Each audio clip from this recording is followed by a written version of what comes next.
Democratic presidential candidate who is joining us today. He graduated from Harvard, spent time overseas as a Naval Reserve officer in Afghanistan, and since 2011, he has served as the mayor of South Bend, Indiana. Please join me in welcoming Mayor Pete Buttigieg. Thank you.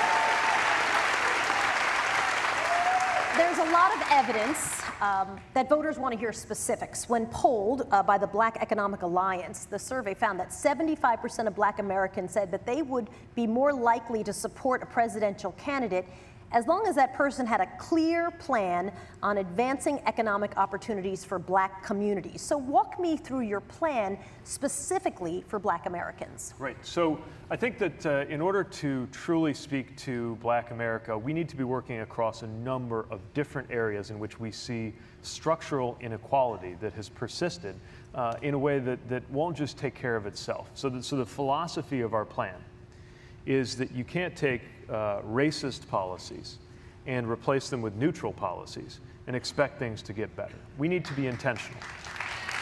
What racist policies are we talking about? Well, take the criminal justice system, right? We know for a fact that there is such disproportionality in sentencing and many other aspects of the way that policing and other encounters with the justice system work, that we shouldn't be surprised that the mass incarceration of Americans is something that happens disproportionately to Black people. But we also can't reduce the experience of Black America to encounters with the criminal justice system. So in addition to talking about those reforms, we want to be talking about Black entrepreneurship in this country, Black home ownership, the Black experience with health and education. And we're putting forward a plan that we believe will be as ambitious as the Marshall Plan that rebuilt Europe after World War II. Call it the Douglass Plan, after Frederick Douglass, who insisted that America better live up to its promise, because right now it's not, and we have to be intentional to do something about that. Give me some specifics of the Douglass Plan. It was written about in papers here locally. Tick through for me some of the specific details that the Douglass Plan would do to move the needle for Black people. For example, when we think about entrepreneurship, we need to dramatically increase the rate at which the business of the federal government, which gives out hundreds of billions of dollars in contracts a year, goes to Black and other minority-owned businesses. We think that increasing that to 25% would increase dramatically the wealth that goes into communities of color across this country, and it would be the right thing to do. We also believe that when it comes to the criminal justice system, we have to be dramatically more ambitious in setting concrete targets for what it's going to take to end mass incarceration. We, in order to just join the ranks of developed countries that don't incarcerate shocking proportions of their population, should be reducing by 50% the number of people incarcerated in this country. Very ambitious, but many are in state systems and not in federal systems, which as president, you would have less influence over, obviously. That's right, although the federal government has a lot of influence on how state and local jurisdictions act. The problem is that influence right now is being used in the wrong direction. I'll give you an example.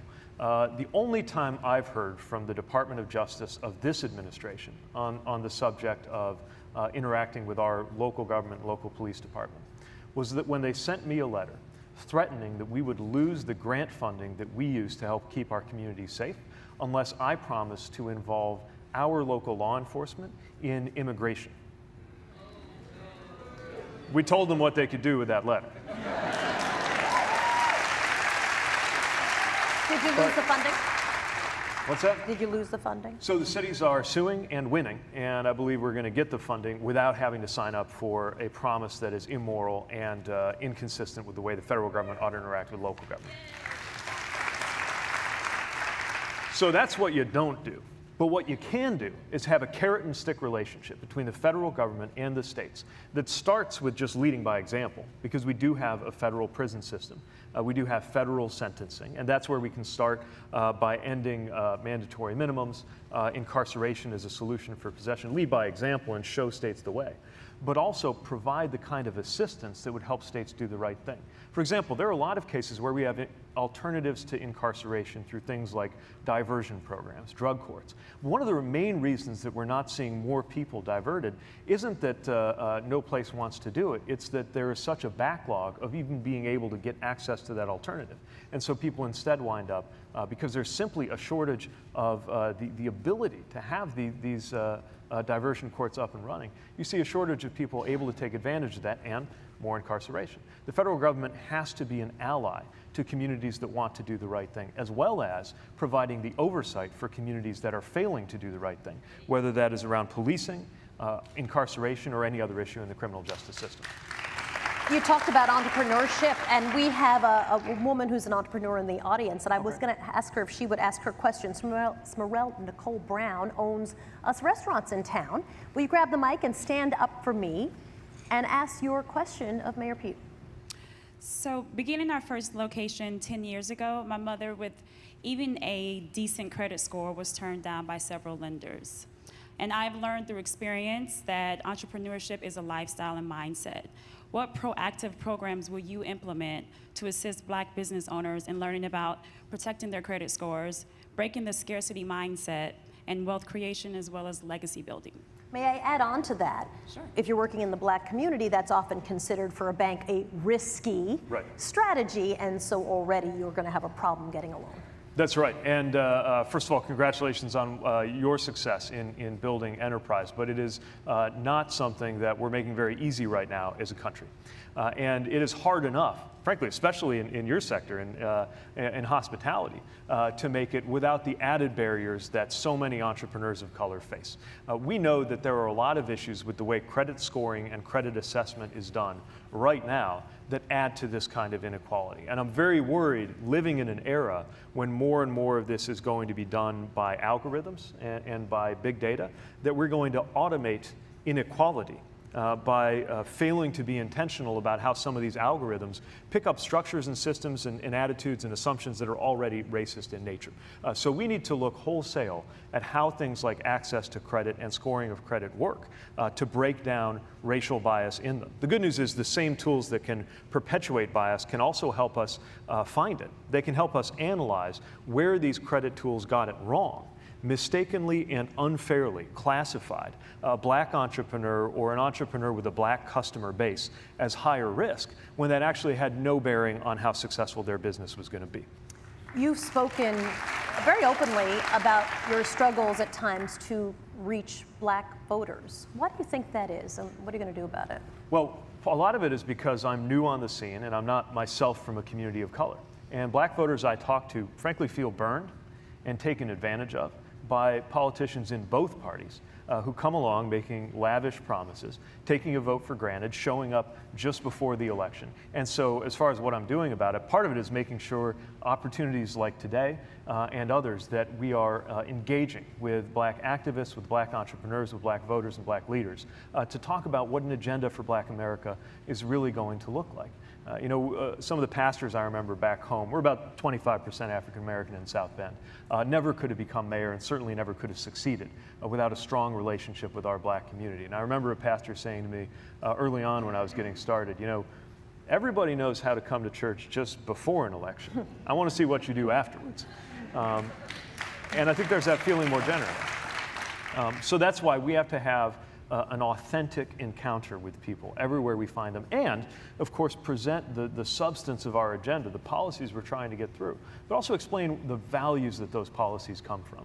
Too often I'm afraid that the Democrats have this habit of talking in jargon, talking very technically about our policies in a way that, there should be no confusion about what our policies are. But I think we don't talk enough about the values that make us Democrats. Ideas like freedom that conservatives talk about all the time, as if they own the market on freedom. But they only think about freedom as cutting regulation, cutting government. I think you're not free if you don't have access to health care.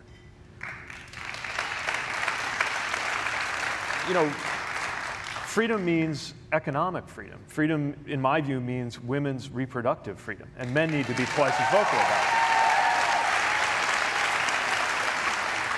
You're not free if there's a veil of mistrust between you as a resident of color and the officers who are sworn to keep you safe. That's freedom too.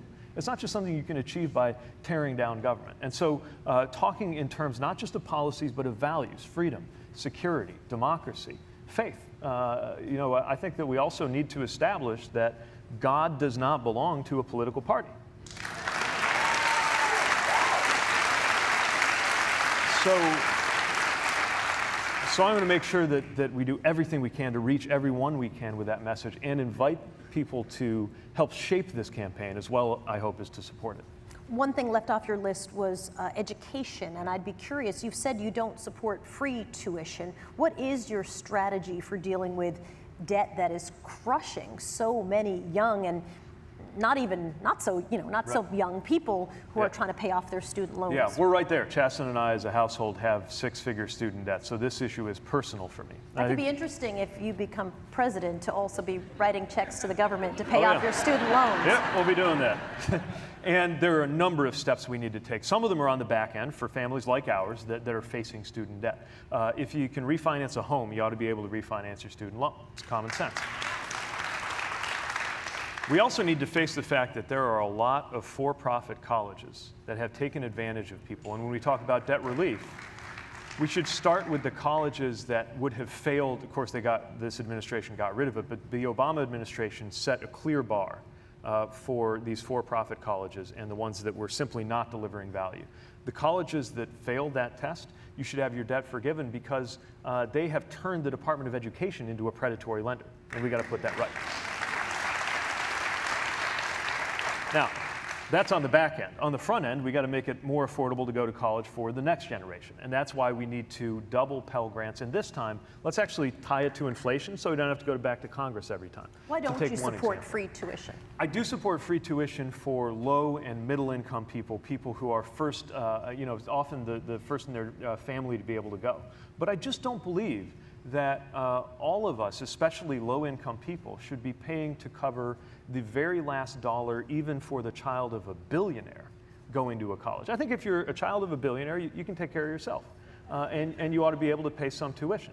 But for people who are low-income, where it's a real barrier, then of course, I think we ought to be able to make it possible to leave college debt-free. Now, there's one other thing I want to mention that I think is getting missed in this whole debate over college affordability, as important as it is. It's definitely too expensive to go to college in this country. It's also way too expensive to not go to college in this country. And we've got to pay attention to making it possible to live a decent lifestyle, whether you got a college degree or not. And that goes to everything from minimum wages to technical education. As mayor of a small town, is gentrification good or bad? Gentrification is not good. If by gentrification we mean that people are being driven out of their neighborhoods, when there is economic development. Some people take it to mean economic development that makes a community better. The rents are raised. If you own a home, you could sell it for more money. New restaurants come in. We love seeing economic growth, but it's got to be economic growth that doesn't leave behind the people who've been in these neighborhoods all along. Now, that's a very difficult balance. How do you do that? So I come from a relatively low-income community, about $20,000 per capita income in our city. There are parts of the city where we're very concerned about gentrification, mostly the area right around the university. And there's a strong neighborhood partnership to make sure that the neighbors continue to have a voice and a role. There are other areas where we've got serious problems related to housing, but it's not the problems you read about in big cities related to gentrification. Often we'll have a place, in my city, you can get a pretty good house for $30,000, $40,000. And I know people in some of the bigger cities find that surprising. You got to move to South Bend. I was going to say, I'm about to buy a house in South Bend. Well, we're also, back to this question about access to credit, we're hearing about a lot of families that find, strangely, that the price of the house is actually too low for them to get credit. Because a bank doesn't even consider it worth their while to write a loan on a house of that price. So my point is there are a lot of different dynamics going on in housing markets, even within one city, like my city, let alone across the country. And we need a Department of Housing and Urban Development and an overall housing strategy for a country that can tell the difference. But a big part of that is making sure that we empower residents to live in economically and integrated, racially integrated neighborhoods when they want to, because we're all better off. And let's face the fact that segregation of our neighborhoods didn't just happen. Matter of fact, there are neighborhoods that were integrated 100 years ago that became segregated in the middle of the last century because of federal government policy. The United States segregated these neighborhoods, and the United States will have to work to put that right. And it's why I think we need, as part of what we're calling the Douglas Plan, to have a 21st Century Homestead Act that supports people in being able to build wealth and equity while also building up neighborhoods in historically underserved areas and making sure we target that support to those most at risk of being driven out. Mayor Pete Buttigieg, nice to have you, sir. Appreciate it tremendously. Thank you so much. The BET Black Economic Alliance Presidential Forum will continue in a moment. Up next, Senator Cory Booker.